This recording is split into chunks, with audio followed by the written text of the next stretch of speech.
লাখ টাকার লক্ষ্মী লাভ থেকে সানবাংলার প্রাণের উৎসব গল্প জমে আছে অনেক কিছুরই, সব ধীরে ধীরে একে একে মিনি ব্লগে শেয়ার করছি। কোনো প্রোগ্রামের আগেই মেন পার্ট হচ্ছে তার রিহার্সাল, তাই রিহার্সাল রুমের স্টোরিতেই আজকের গল্প শুরু। তো আজকে আমাদের night rehearsal and first time আজকে আমরা কাপ নুডলস খাবো।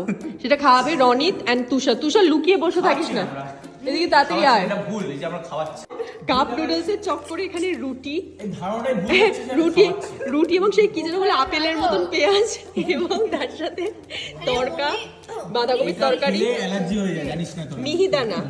সবাই ইগনোর করছে। আমি অ্যালার্জি হয় না তো আমার। হ্যাঁ খারাপ নয়, প্রীতিতে টেস্ট করি। খারাপ এটা কি বলে ওরা, এর জন্য আমরা খাচ্ছি। প্রথমে ছিল সানবাংলার প্রাণের উৎসবের শুটিং, যেটা টেলিকাস্ট ডেট এই 22 ফেব্রুয়ারি সন্ধ্যে 7টায় সানবাংলা। শর্ট হেয়ারে এই ড্রেসটার সাথে ভালোই মানিয়েছে, কিন্তু ওপেন হেয়ার স্টাইল তো করাই যাবে না। আজকে পরপর অনেক চেঞ্জ আছে, তাই একদম হেয়ারটা টাইটলি বাঁধা। ভিডিও শুট করবো ভাবে কিন্তু শো টাইমে এত প্রেশার থাকে যে আর তখন ফোন একদিকে আমি একদিকে চলে যাই। মেকআপ হেয়ার অলমোস্ট সেম থাকলেও কস্টিউম চেঞ্জের তারাই সবকটা লুকের ভিডিও আর থাকে না। খুব সুন্দর একটা ইয়েলো লেহেঙ্গাও পরেছিলাম, বাট সেটার কোনো ক্লিপিংস নেই। এই লুকটা লাখ টাকার লক্ষ্মী লাভের জন্য দেবশ্রী রায়ের সাথে দুটো পারফরমেন্স ছিল।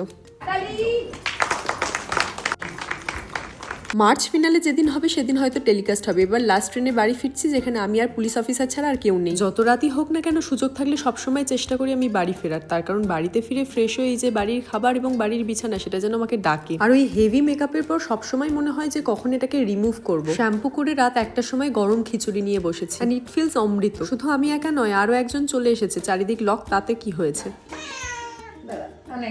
আমি রান্না করব লক করে খালি খালি ওকে দিয়ে এখনো হবে না। এই যে এখন মাছ ভাজা দিতে হবে ওকে রাত দুপুরে। রাত 1টা নেই 2টো নেই, সব সময় মা এই অভ্যাসগুলো বাজে তৈরি করেছে। ও কাউ কাউ করে খাচ্ছে, কাউ কাউ।